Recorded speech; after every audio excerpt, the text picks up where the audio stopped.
Lorsque l'on parle des forces invisibles qui traversent le monde, beaucoup pensent immédiatement au futur, aux signes de la fin des temps, aux événements qu'ils s'attendent à voir. Mais très peu comprennent que pour saisir la nature de ce qui doit arriver, il faut d'abord remonter à l'origine du premier refus, du premier orgueil, du premier souffle de désordre qui a glissé dans l'histoire de la création. Tout commence bien avant l'humanité, à un moment où le monde n'avait ni continent, ni nation, ni civilisation, mais seulement l'obéissance parfaite des anges et la liberté dangereuse des djinns. Dans cet espace mystérieux, une créature singulière vivait parmi les anges, bien qu'elle n'en soit pas un. Son origine était le feu, non la lumière.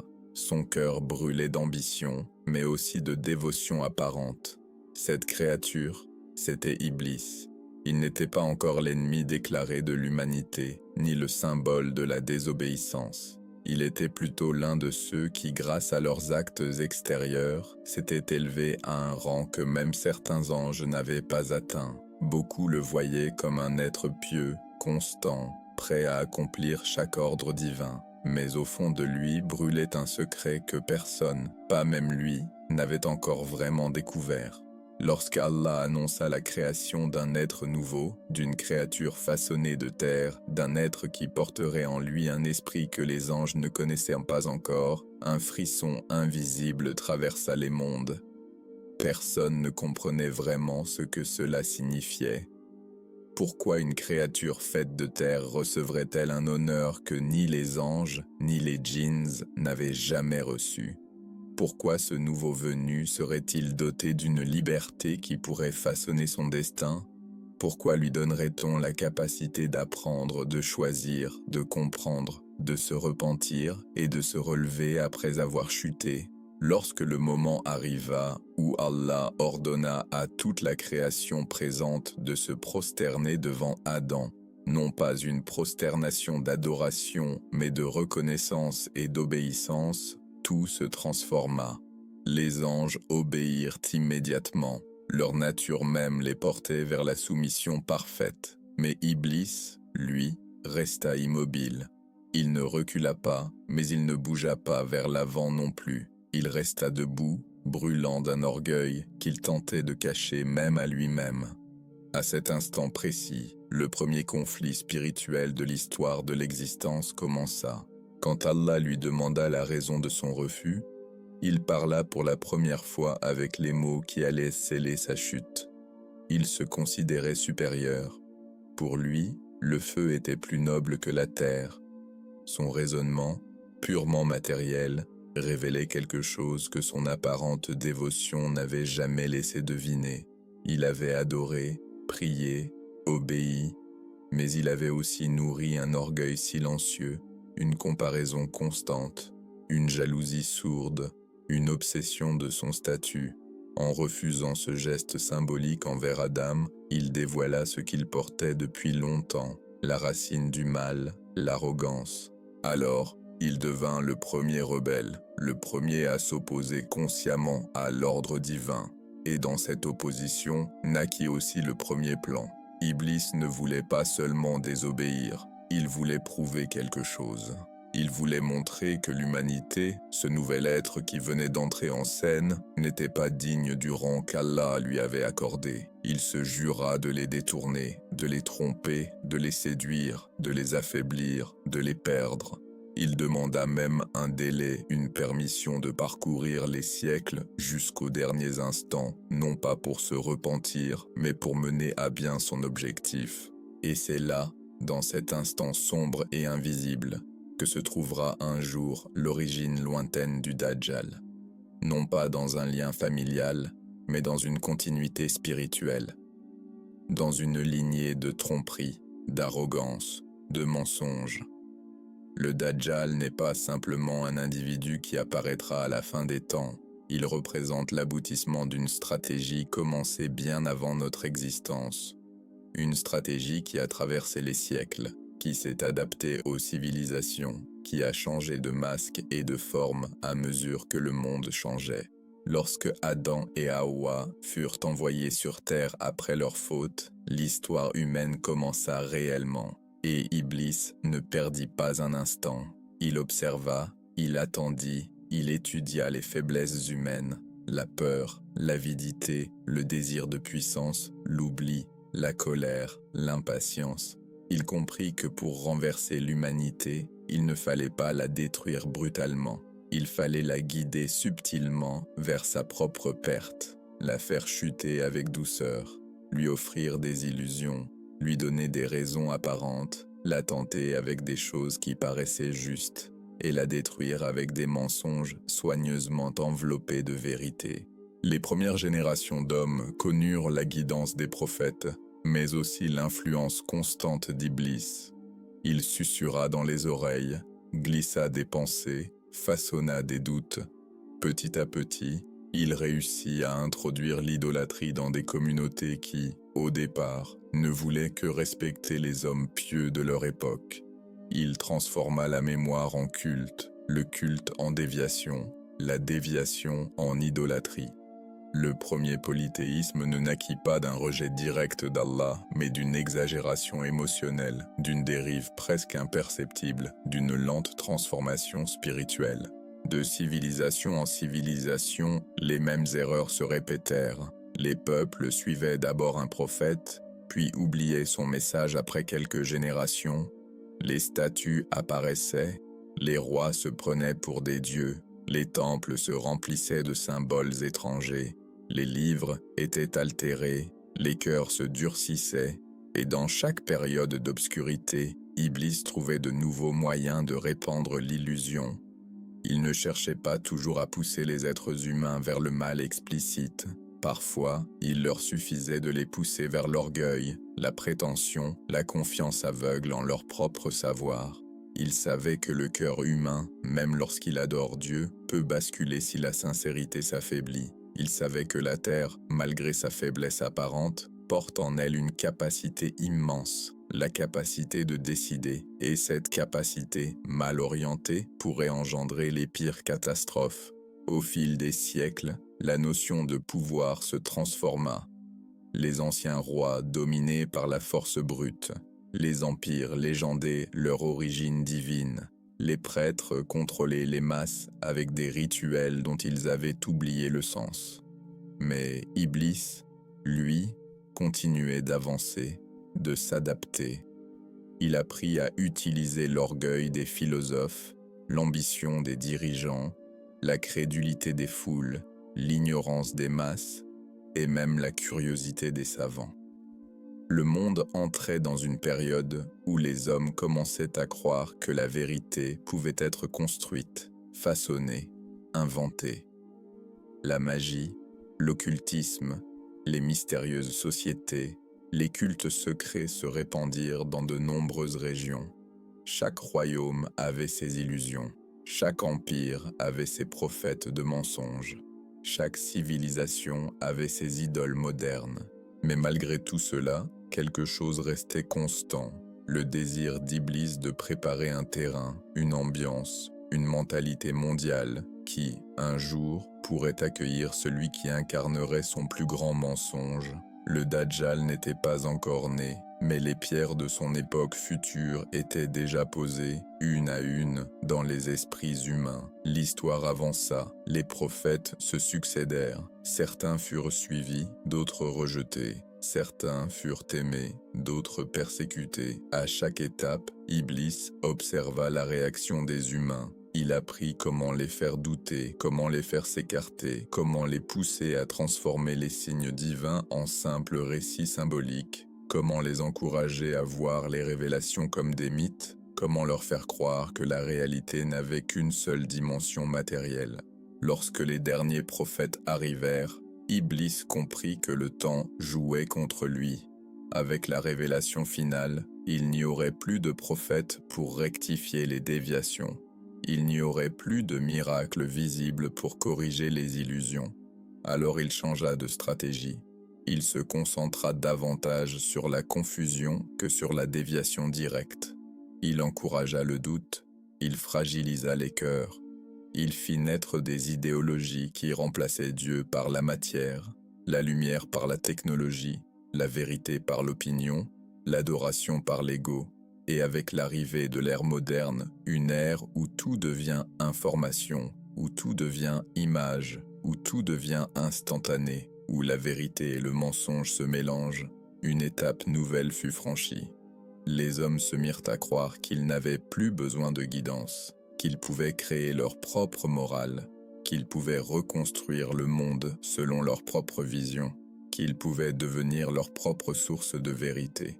Ce climat, ce mélange de confusion, de perte spirituelle, de matérialisme extrême, de fascination pour le pouvoir et la technologie, est exactement le genre de terrain qu'Iblis cherchait à préparer depuis le début. Non pas parce qu'il contrôle tout, mais parce qu'il sait que le cœur humain, lorsqu'il s'éloigne de Dieu, devient vulnérable à toutes les illusions. C'est dans ce long fil historique, depuis le refus initial d'Iblis jusqu'aux transformations modernes, que se dessine progressivement l'ombre du Dajjal. Non pas une apparition soudaine, mais l'aboutissement logique d'un processus commencé il y a des millénaires. Un processus qui vise à habituer l'humanité à la tromperie, à affaiblir sa spiritualité, à glorifier l'illusion, à confondre le bien et le mal, à remplacer la guidance divine par des lumières fabriquées par la main humaine. Et pourtant, malgré tout cela, la promesse de Dieu reste vraie. La vérité ne disparaîtra jamais complètement. Il y aura toujours des croyants, des cœurs éclairés, des consciences éveillées qui reconnaîtront les signes, qui verront les illusions et qui comprendront que la plus grande tromperie de l'histoire ne sera pas un simple mensonge, mais une confusion profonde entre la lumière et l'obscurité. C'est là que s'arrête cette première partie. La suite révélera comment, à travers l'histoire humaine, les sociétés, les royaumes, les idéologies et les époques, les fondations du Dajjal ont été installées progressivement jusqu'à préparer l'époque moderne. Et comment ces transformations convergent vers le moment où l'humanité sera testée comme jamais auparavant. Lorsque les siècles passèrent et que l'humanité entra dans une nouvelle ère où les voix s'amplifiaient plus vite que les pensées, beaucoup commencèrent à sentir, sans comprendre, que quelque chose d'invisible guidait silencieusement le monde. Les anciens s'aversent depuis longtemps que la tromperie d'Iblis se déployait comme une ombre étirée sur des millénaires, mais dans l'époque moderne, cette ombre n'était plus perçue comme un danger. Elle était devenue familière, intégrée, presque normale, comme une atmosphère que l'on respire sans y penser. Pourtant, les récits authentiques expliquent que chaque détail de cette longue histoire mène vers un seul point, un seul individu, un seul événement, l'apparition du Dajjal, le plus grand trompeur que le monde aura jamais connu. Dans les siècles qui suivirent les grandes civilisations antiques, une transformation imperceptible s'installa dans l'esprit humain. Les hommes commencèrent à croire qu'ils pouvaient modeler la réalité selon leurs désirs, qu'ils pouvaient dépasser les lois qui les limitaient, qu'ils pouvaient devenir maîtres de tout ce qui existe. Ce changement ne fut pas brutal. Il s'insinua lentement dans la culture, dans la science, dans la politique, dans les ambitions personnelles. Iblis ne pressait jamais les hommes à se détourner d'Allah d'un seul coup. Il semait plutôt des graines de doute, de fierté, de distraction. Et le monde moderne fut le sol parfait pour que ces graines prennent racine. Au fur et à mesure que la technologie avançait, les gens perdirent la connexion directe avec la nature, avec la simplicité, avec la réflexion silencieuse. Les écrans remplacèrent les fenêtres, les notifications remplacèrent les conversations, les voix artificielles remplacèrent les conseils des sages. Et dans cette atmosphère où tout devint immédiat, rapide, éphémère, le mensonge devint plus facile à semer car plus personne ne prenait le temps de chercher la vérité. C'est dans ce monde-là que les premiers signes subtils du Dajjal commencèrent à se manifester, non par sa présence physique, mais par l'émergence d'un mode de vie façonné par l'illusion. On raconte que dans les derniers temps, les gens croiront qu'ils sont éclairés alors qu'ils ne voient que des reflets. Ils penseront qu'ils accèdent à la connaissance alors qu'ils ne font que consommer des fragments choisis pour eux. Ils se sentiront puissants alors que leur dépendance les privera de toute véritable liberté. Et dans ce climat de confusion douce, le terrain devenait de plus en plus favorable pour accueillir celui qui, depuis des millénaires, attend son heure. Les traditions rapportent que le Dajjal ne sera pas simplement un homme charismatique, il sera l'aboutissement d'un plan construit depuis le refus même d'Iblis de se prosterner devant Adam. Depuis ce jour-là, l'objectif d'Iblis fut de créer un système dans lequel le faux semblerait toujours plus séduisant que le vrai, où le mensonge serait présenté de manière tellement brillante que même les cœurs autrefois fermes commenceraient à hésiter. Et ce système, pierre après pierre, siècle après siècle, prit une forme dans les institutions, les idéologies, les innovations, et enfin dans la culture globale de l'humanité moderne.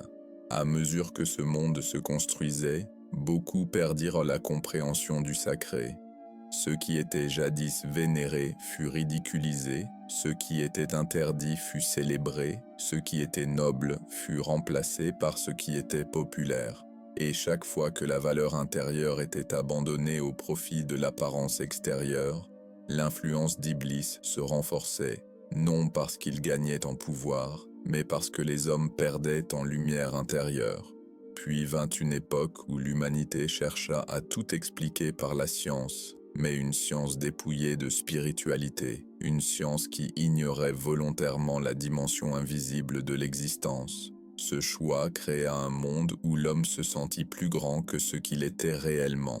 Il se crut capable de résoudre tout problème, de contrôler tout élément, de manipuler chaque part de la création. Et c'est dans cette arrogance que les fondations du dernier âge s'installèrent. Dans ce monde qui devint progressivement global, uniformisé, interconnecté, les récits religieux furent de plus en plus relégués au second plan. On les considéra comme des légendes, des mythes, des symboles. Mais paradoxalement, c'est dans cette période de déshumanisation silencieuse que les signes du futur devinrent plus visibles pour ceux qui savaient regarder. Ils comprirent que ce qui se construisait devant eux n'était pas simplement une évolution naturelle de l'histoire, mais une étape préparatoire à l'un des événements les plus puissants que l'humanité connaîtrait, l'arrivée du Dajjal. Selon certaines narrations, il voyagera rapidement, se montrera dans des endroits multiples, séduira les foules par des actions qui ressembleront à des miracles. Et certains savants disent depuis longtemps que cette rapidité ressemble étrangement à la vitesse des communications modernes, que cette présence multiple rappelle les écrans omniprésents, que cette capacité à séduire par la vision ressemble aux illusions numériques que les hommes consomment chaque jour sans s'en rendre compte. Cette connexion n'est pas une certitude absolue, mais elle montre que le monde moderne entraîne les hommes vers une sensibilité où ils deviennent vulnérables à l'extraordinaire, car l'extraordinaire est devenu leur norme. Mais malgré l'obscurité croissante, l'histoire ne se dirige pas vers un désespoir final. Elle avance vers une confrontation entre la plus grande illusion et la plus éclatante vérité. Car le Dajjal ne représente pas seulement la tromperie, il représente aussi le moment où la vérité divine se manifestera avec un éclat que rien ne pourra éteindre. Lorsque les illusions atteindront leur apogée, Allah fera descendre une lumière qui dissipera toutes les ombres. On raconte que c'est dans cette période, lorsque la confusion sera à son paroxysme, que le fils de Mariam descendra des cieux, non pas comme une figure symbolique, mais comme un homme réel, guidé par la volonté divine, portant en lui une lumière impossible à imiter. Et dans cette confrontation ultime, toutes les illusions construites depuis Iblis s'effondreront comme du verre brisé. L'humanité, à ce moment-là, ressentira une vérité qu'elle avait oubliée, que la force réelle n'a jamais résidé dans les empires, ni dans les machines, ni dans les idéologies, ni dans les illusions spectaculaires. La véritable force a toujours résidé dans la guidance divine, dans la sincérité du cœur, dans la fidélité à la vérité même lorsqu'elle semblait silencieuse dans un monde bruyant. Lorsque le Dajjal tombera, Ce ne sera pas seulement la fin d'un individu, ce sera la fin de tout un système construit sur des millénaires de tromperies. Et lorsque cela se produira, le monde verra soudain la réalité telle qu'elle est, simple, pure, lumineuse. Les illusions, si puissantes soient-elles, disparaîtront comme de la fumée. Et dans ces instants où la vérité triomphera, le cœur humain retrouvera ce qu'il avait perdu depuis longtemps, la clarté, la paix, la certitude.